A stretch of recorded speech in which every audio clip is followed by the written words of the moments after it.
आता कर्करोगावर उपचार होणार अत्याधुनिक आणि परवडणाऱ्या दरात कोल्हापुरात सुरू झालंय क्युरा लाईफ कॅन्सर सेंटर। नामांकित medical oncologist doctor Akshay Shivchand यांच्या मार्गदर्शनाखाली chemotherapy, targeted therapy, immunotherapy, hormonal therapy आणि सर्व प्रकारच्या कर्करोगावर खात्रीशीर उपचार। Cura Life cancer centre, Rajarampuri 8वी गल्ली, कोल्हापूर। संपर्क 90 286 10 470।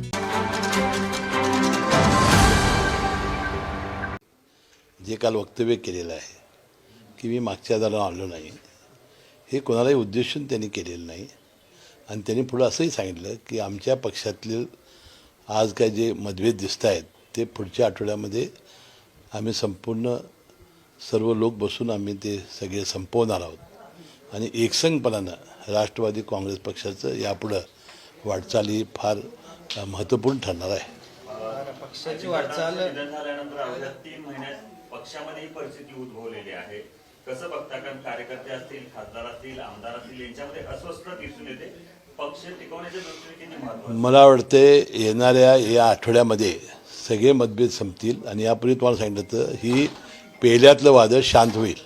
हे पेल्यातलं वादळ आहे असं तुम्ही म्हणता, आठवड्याभरामध्ये सगळं शांत होईल। मात्र संजय शिरसाटांनी दावा केलेला आहे की राष्ट्रवादी काँग्रेस पक्ष आता फुटीच्या उंबरठ्यावर आहे आणि अनेक आमदार आमच्या संपर्कात आहेत किंवा शिवसेनेच्या आणि भाजपच्या देखील संपर्कात। संजय शिरसाट हे शिंदे गटाचे प्रवक्ते आहेत। दर मंगळवारी आमची तिन्ही पक्षांची समन्वय समितीची बैठक असते आणि मी त्या समितीचा सदस्य आहे। गेल्याच मंगळवारी शिरसाटांच्याबद्दल मी शिवसेनेचे समन्वय समितीचे उदय सामंत आणि दादा भुसे यांच्याकडं स्पष्टपणानं नाराजी व्यक्त केली होती की ज्यावेळा आमच्या पक्षामध्ये काही झालं तर शिरसाट कसे बोलू शकतात, त्यांना तुम्ही आवरलं पाहिजे, त्यांना समज दिली पाहिजे, अशी त्यावेळा देऊनसुद्धा त्यांनी काल पुन्हा असं वक्तव्य केलं। येणाऱ्या समन्वय समितीमध्ये आम्ही एकनाथ शिंदे साहेबांकडे तक्रार करू। खरं तर तुम्ही असं म्हणताय की एक संघ आहे, मात्र शरद पवारांना एका पटपट एक जाऊन तुमच्यातले आमदार भेटून येतात, नेमकं काय त्याबद्दल? कोणीही आमदार भेटलेला नाही। जे भेटलेले असतील ते पवारसाहेबांच्या प्रेमापोटी भेटलेले असतील, परंतु राष्ट्रवादी काँग्रेस पक्ष सुनेत्रा पवार वहिनींच्या नेतृत्वाखाली 42च्या 42 आमदार आणि संपूर्ण राज्य आणि कार्यकर्ते हे त्यांच्या मागं ठामपणानं एकसंघपणानं उभे आहेत। याबद्दल अजिबात मनामध्ये कुठलीही किंतु परंतु कुणी आणू नये। यासोबतून शरद पवार हे नरेंद्र मोदी यांचे एकीकडे कौतुक करत आहेत।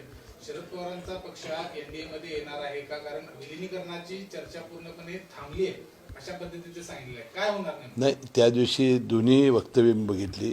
पवार साहेबांनी मोदी साहेबांचं परराष्ट्रामध्ये जाणं आणि देशाची इब्रत वाढण्याबद्दल जे वक्तव्य केलेलं आहे ते महत्त्वपूर्ण आहे आणि ते मला वाटतं योग्य आहे। पंतप्रधान नरेंद्र मोदी साहेब जे काम करत आहेत परदेशामध्ये देशाच्या या संकटातून बाहेर काढण्यासाठी याबद्दल कौतुक केलं, त्याबद्दल मनापासून मी आभारी आहे। परंतु विलिनीकरणाबद्दल सातत्यानं प्रयत्न करणारी मंडळी विलिनीकरण होणार नाही हे सांगितल्यावर आम्ही सुद्धा अचंबित झालेलो आहोत आणि त्यामुळं आमच्याही मनामध्ये प्रश्न आहे बा असे कसे प्रश्न होऊ शकतात, कारण विलिनीकरणाबद्दल ते सातत्यानं ही मंडळी प्रयत्न करत होती, पण अचानकपणाने त्यांनी हा का निर्णय घेतला मला वाटतं मुंबईला गेल्यानंतर मी सविस्तरपणे माहिती घेईन। म्हणजे ह्या चर्चा पुढे ठेवल्या गेल्या पाहिजेत असं वाटतंय तुम्हाला विलिनीकरणाच्या? नाही, ह्या चर्चा सुरूच होत्या ना, सुरू होत्या, त्यांच्याकडूनच सुरू होत्या।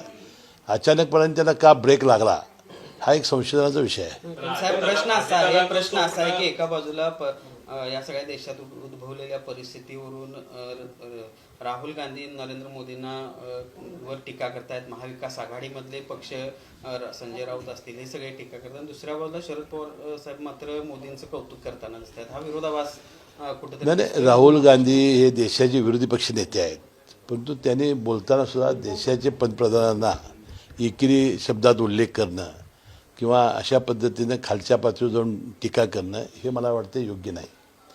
एका बाजूला अशा पद्धतीने टीका संजय राऊतांनी ते करत असताना पवारसाहेबांनी देशाच्या पंतप्रधानाचं शाबासकी द्यावी, त्याची वाहवा करावी, मला वाटते हे पवारसाहेबांनी उचललेलं स्वागतार्ह पाऊल आहे।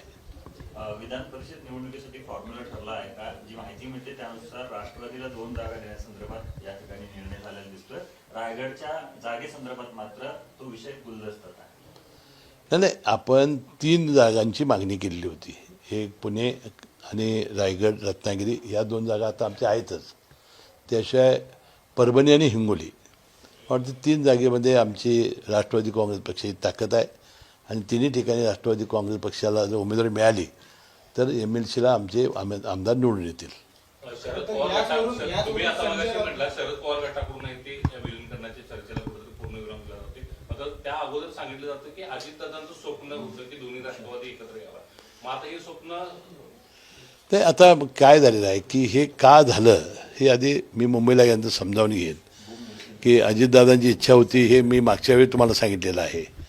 आता त्यांनी ब्रेक लावलेला आहे.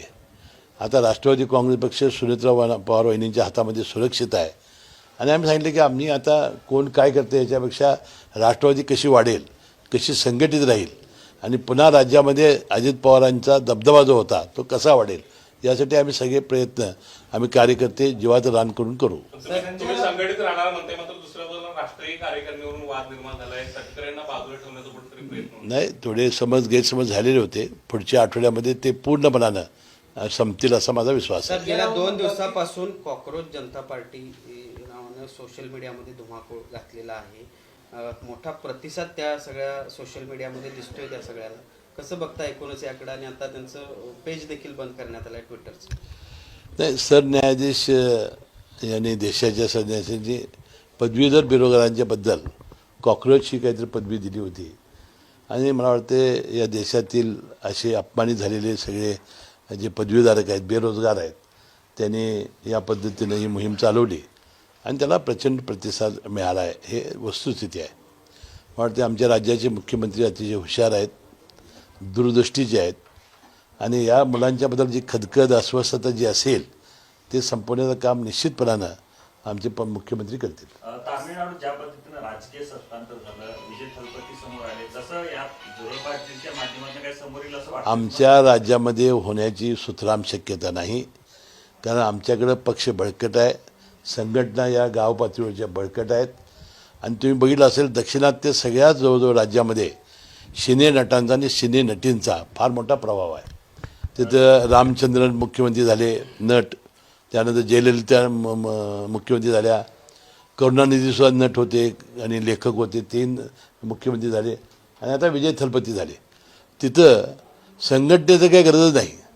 जो लोकप्रिय, मला वाटते पहिल्याच भेटीत त्यांच्या 44 लोक मृत्यू पावले होते, म्हणजे इतकी गर्दी झाली होती. म्हणजे त्यांची लोकप्रियता ही प्रचंड होती आणि आम्हाला असं वाटलं होतं की ते जागा काही जिंकतील, परंतु ते इतक्या जागा जेवून मुख्यमंत्री होतील असं आम्हाला वाटलं नव्हतं. आणि मला वाटतं की हे कर्नाटक, तामिळनाडू, तेलंगणामध्ये होत असतं, परंतु महाराष्ट्रामध्ये होण्याची सुतराम शक्यता नाही. जरांगे पाटील आंदोलनावर ठाम दिसत आहेत. आज सरकारच्या वतीनं प्रसाद लाड तिकडे चर्चा करायला जात आहेत. जी टोकाची भूमिका आता परत मांडली जाते त्याकडे कसं बघतो? तरी मला वाटतं की जरांगे साहेबांनी ज्या ज्या आपल्या अडचणी मांडल्या, आता कुणबी समाजाबद्दलच्या दाखल्याच्या वगैरे, ते सगळं बरंचसं शासनाने निर्णय घेतलेले आहेत आणि मला वाटतं ह्या चर्चेतून तोडगा निघेल आणि जरांग्यांच्या ज्या मागण्या योग्य असतील त्या निश्चित होतील. गरीबनगरवर जी काही कारवाई झाली त्याच्याकडे कसं बघता सरकार म्हणून? कारण ज्या पद्धतीनं ती कारवाई ते उच्च न्यायालयाने निर्णय दिल्यामुळे झालेला आहे आणि मला वाटतं की त्याच्याबद्दलचं सविस्तर वर्णन प्रसारमाध्यमं देत आहेत. कर्जमाफी विधान परिषदेच्या एकूणच आचारसंहितेमध्ये अडकेल अशा पद्धतीची स्थिती सध्या निर्माण झाली. लोकांमध्ये संभ्रम आहे पक्षांतर्गत. अशा परिस्थितीत मुश्रीफ साहेबांसारखं एक नेतृत्व जे आहे ते कशा प्रकारे पक्षामध्ये डॅमेज कंट्रोल रोखण्यासाठी प्रयत्न करताय का? कारण भूमिका तुमची तशी दिसते. आम्ही ज्येष्ठ सगळी मंडळी हा असा प्रयत्न करतोय आणि मला वाटतं आमच्या पक्षातला कुणी नेता हा नाराज होऊ नये, आमच्यात मतभेद वाढणे असा प्रयत्न आमचा सातत्यानं राहिलेला आहे. कारण अजित पवार यांच्या तालमीत तयार झालेले आम्ही कार्यकर्ते आहोत आणि त्यांचा पक्ष आम्हाला शेवटपर्यंत तो चांगल्या रीतीने कसा राहील आणि व्यवस्थित कसा चाललेला यासाठी आम्ही शेवटपर्यंत प्रयत्न करू. पक्ष कुठेही डळमळीत होणार नाही. कर्जमाफी कुठेतरी आता या विधान परिषद निवडणुकीच्या आचारसंहितेमध्ये अडकेल का अशा पद्धतीची शक्यता निर्माण झालेली आहे. राजू शेट्टीने देखील या संदर्भात टीका केलेली आहे सरकारवर. मुख्यमंत्री महोदयांनी काल सुद्धा खरीप हंगामाची बैठक झाल्यानंतर पत्रकार परिषदेद्वारे त्यांनी 30 जूनपूर्वी कर्जमाफी करण्याचं जाहीर केलेलं आहे. आता ही कर्जमाफी स्थानिक स्वराज्य संस्थेच्या जवळजवळ 26 जिल्ह्यामध्ये निवडणुका लागल्यामुळं ती अडकेल काय अशी शंका आहे. परंतु एक गोष्ट मुख्यमंत्र्यांनी त्याविषयी स्पष्ट केली होती आमच्या मंत्रिमंडळाच्या बैठकीत, आपण निवडणूक आयोगाला तर परवानगी मागूच, परंतु जे मतदार आहेत त्या स्थानिक स्वराज्य संस्थेमध्ये ते आहेत नगरसेवक, नगरपालिकेचे, महानगरपालिकेचे आणि जिल्हा परिषद सदस्य, यांना यातनं वगळलेलंच आहे. यांना कर्जमाफीच होणार नाही. जे मतदार आहेत त्यांना ते होणारच नसल्यामुळे त्यांना काय आपण आम्ही दाखवण्याचा प्रश्न येत नाही. त्यामुळे निवडणूक आयोग याला परवानगी देईल. 30 जूनपूर्वी कर्जमाफी होईल आणि कर्जमाफी करत असताना 2 गोष्टी त्यावेळेला जाहीर केलेल्या होत्या. त्यानंतर अधिकच्या गोष्टी नंतर आमच्या बैठकीत ठरल्या, त्या यथावकाश मुख्यमंत्री जाहीर करतील. 1 जून 2025 पूर्वी ज्याची थकबाकी असेल त्याला 2 लाखापर्यंतची थकबाकी, 2 लाखापेक्षा जास्त असेल तर त्यानं वरची रक्कम भरल्यानंतर 2 लाख रुपये त्याला मिळतील. आणि 2022-23, 23-24 आणि 24-25 या 3 वर्षामध्ये 2 वर्ष नियमित कर्ज फेड केली त्याला 50,000 रुपये अनुदान. या 2 गोष्टी तरी आज आहेत. मध्यम मुदत वगैरे इतर बदल मुख्यमंत्री महोदय जाहीर करतील. संजय राऊत यांनी असं म्हटलेलं आहे की अजित पवार गट हा नगण्य राहिलेला आहे आणि शिंदेची शिवसेना विधान परिषदेच्या जागासाठी दिल्लीकडे भाजपची तक्रार करत आहे. काय नेमकं घडते माहिती? नाही, तुम्हाला एकच सांगितलं, अजित पवार गटाची ताकद किती आहे आता येणारी कुठली निवडणूक नाही त्यावेळेला दिसेल. त्यामुळे आता अजित पवार गटाबद्दल आणि पक्षाबद्दल आता बाकीच्यांनी चिंता करण्याची आवश्यकता नाही. तुम्ही त्याबद्दल म्हटलात की गोकुळची निवडणूक तोंडावर आहे, अशा परिस्थितीत शिवाजी पाटील यांच्याकडे तुम्ही मानहानीचा दावा दाखल केलेला होता. ते बोलत नाहीत, चांगली गोष्ट असं म्हटलं होतं, पण पुन्हा ते तुमच्यावर बोललेले आहेत. कसं बघता त्याच्याकडे? नाही, माझ्यावर व्यक्तिगत त्यांनी बदनामी केलेली होती. कोल्हापूर जिल्हा मध्यवर्ती बँकेमध्ये नोटा बदलण्याच्या वेळेला मी नोटा बदलल्या असे काय तर त्यांचा आरोप होता. जवळजवळ 10-12 वर्षापूर्वी झालेली नोटाबंदी आणि त्यावर त्यांनी वक्तव्य केलं. आम्ही सांगितलं होतं की बाबा पुरावे द्या, असे विनाकारण कुणी काय सांगितलं तर तुम्ही आमदार आहात असं वक्तव्य करू नका म्हणून आपण त्यांना संधी दिली होती.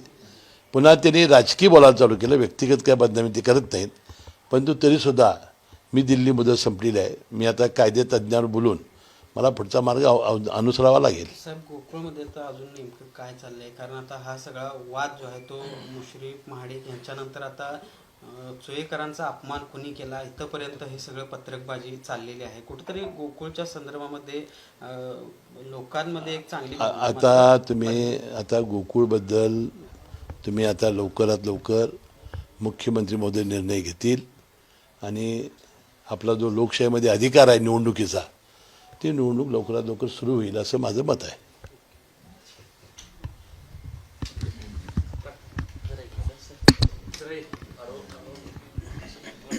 भाजपचे काही स्थानिक नेते म्हणतात की गोकुळमध्ये आमचा फॉर्म्युला ठरला आहे आणि जास्तीत जास्त 70% शिक्षा